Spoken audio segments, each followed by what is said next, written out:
Wes. Mau lengser ke Prambon. Terus isu yang ingin pengurus tolak ini sopo diganti Pak Ali. Gitu. Nah, saya ini saksi hidupnya Bu Aziza dan Pak Amir yang waktu itu merepresentasikan sebagai generasi muda, ingin sekali saatnya anak muda itu tampil. Apalagi waktu itu pengurus ingin dolek apa gantinya Pak Ali ini didolek sing tua mana? Yo positif. Rasanya kami ini sebagai anak muda waktu itu kok terus terus gitu ya. Memang waktu itu budaya paternalistiknya itu sangat kuat. Jadi ada orang itu belum kayak kesempatan waktu itu. Nah, lalu bagaimana caranya? Kami bertiga ini sering berdiskusi. Lo pada memiliki isu tampil. Akhirnya kami lewat Pak Nuraninya sekarang, Pak Saminan. Beliau saya pikir dekat dengan Abah Haji Marzuki. Nah, lewat Pak Saminan lah pikiran-pikiran kami sampaikan sampai ke Bapak Haji Marzuki. Maka tampil Pak Amir ke tampuk pimpinan madrasah. Sebelumnya kami punya komitmen dan kesepakatan bertiga. Pak Amir, hanya menonton sistem, kita tinggalkan kepada generasi berikutnya sistem yang baik. Terus kita memberikan kontribusi dan legasi yang baik pada sekolah, pada madrasah. Nah, terus ini sudah berjalan terus di sini suwe kok kondisinya berubah gitu. Paling kamu dan mundur gitu. Kayak moyok gitu. Nah, maka kami saatnya ini Pak Amir ini menurut kami adalah sudah game over gitu. Sudah saatnya ganti. Kita punya kader yang paling fair di antara kita ini, tapi tidak pernah punya kesempatan. Jadi saya ngomong begini juga mumpung ada pengurus gitu. Tinggal nanti bola panasnya ada pengurus gitu. Tapi menurut saya Pak Amir sudah waktunya ganti gitu. Nah, Bapak sekalian, yang kedua adalah tentang usaha atau tiap peningkatan kesejahteraan guru. Nah, ini seru ini. Di Pranaker kemarin Mbak Aziza dan bahkan sekarang hari ini menyinggung 2 kali tentang peningkatan kesejahteraan guru karyawan. Kalau kita berharap perubahan formula peningkatan kesejahteraan itu dari yayasan, waduh, rasanya nggak mungkin ya. Nggak mungkin. Loh, sekarang saya nggak ada dengar-dengarin ya.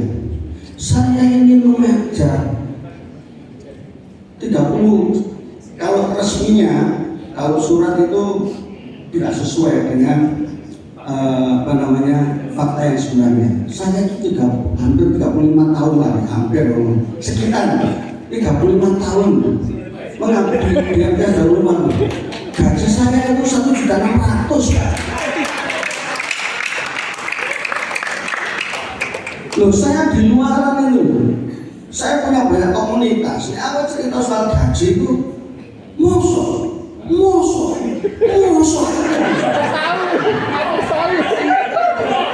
Pisan kas. Mosok pisan kas.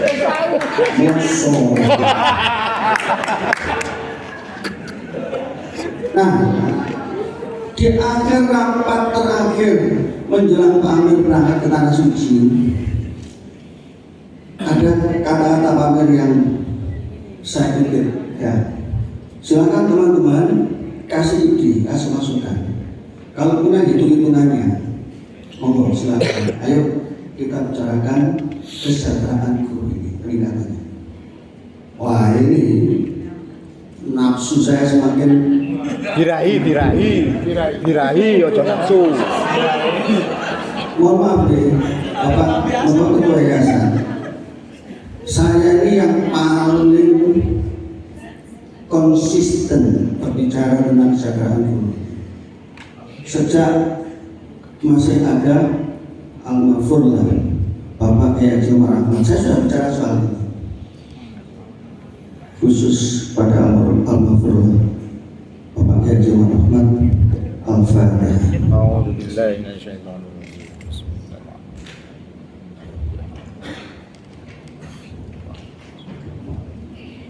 Nah, saking konsistennya saya bicara begini ini, sampai saya itu ada yang menyebut saya atau mencurigai keikhlasan saya sebagai guru DMDS. Us Bapak dicurigai, kawan Pak Holil itu ikhlas dari sembilan DMDS. Bapak dicurigai, pokoknya saya nanti ngomong bukan karena saya sendiri, tapi ini karena guru-guru. Seneng loh, seneng loh. Ya. Boleh bolong. Tak dukung Pak, tak dukung. Nah, gini sekalian.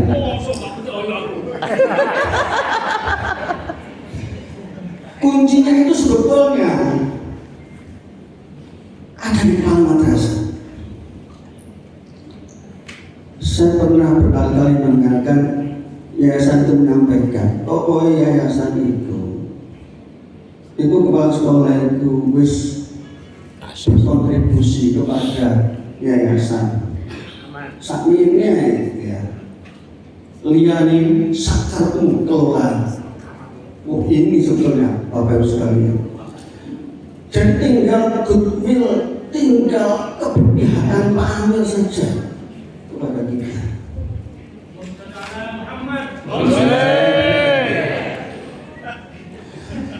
Kalau rapat terakhir Pak Amir ingin kita ini memberikan satu masukan, ada masukan. Nah ini, baru sekalian, MM itu bisa kita ubah jadi koperasi untuk kesejahteraan bersama guru-guru dan staf. Bisa, sangat bisa. Daerah yang misalnya agak skeptis terhadap saya, Pak Khalid, semula saya di koperasi ini mesti gede. Pak Khalid bilang, enggak usah ya. Kita punya sejarah, kita pernah punya koperasi yang manajemennya profesional. Kita punya pengalaman itu. Waktu itu saya ketuanya, wakilnya Bu Ratna Lovia, sekretarisnya Pak Amir sendiri, terus bendaharanya Bu Hofsor. Bidang usahanya waktu itu simpan, pinjam, niaga. Simpan, Bapak Ibu guru sebagai anggota menyimpan, semakin banyak simpanan semakin tinggi SAU yang didapat. Pinjam, semakin banyak anggota pinjam, semakin banyak SAU yang didapat. Semakin banyak belanja perniagaan, maka semakin banyak SAU yang didapat. Jadi semua SAU itu dibagi secara proporsional. Hak dan kewajiban anggota sangat ditata dengan ADRT. Proporsional Pak. Yang punya pengalaman zaman itu, coba simananya pasti tahu waktu itu. Nah ini Bu PLT, ini jadikan ini sebuah kombinasi yang kuat, mendorong, menggelitik goodwill dan keberpihakan Amir supaya rela, ikhlas menjadikan, mengubah MM menjadi koperasi untuk kesejahteraan Bapak Ibu guru, staf dan karyawan. Pengelolaannya gampang sekali. Itu yang bisa kami sampaikan. Ya, artinya kan kami tidak hanya menyampaikan sesuatu yang mengkritik saja, tapi saya juga merumuskan solusinya. Jadi solusinya seperti itu, kemudian bagaimana mengimplementasinya tentu kita bisa lakukan, dan ini sangat mudah. Daripada dimanage dengan seperti yang sudah-sudah, maaf kami tidak skeptis ya, tetapi saya garis bawahi bahwa pengelolanya cukup qualified dan komisarisnya yaitu Pak Amir juga qualified. Tetapi sehebat Pak Amir sebagai komisaris, sehebat Pak Sadam sebagai direkturnya, kan hanya mereka berdua yang memikirkan. Ayo kita revali bareng-bareng. Saya pasti hasilnya lebih baik kalau dipikirkan banyak orang. Terima kasih. Assalamualaikum warahmatullahi wabarakatuh. Waalaikumsalam. Terima kasih Bapak Resi Abdul Malik. Nanti dia dijawab nih. Berikutnya Bapak Mas Rikan, monggo.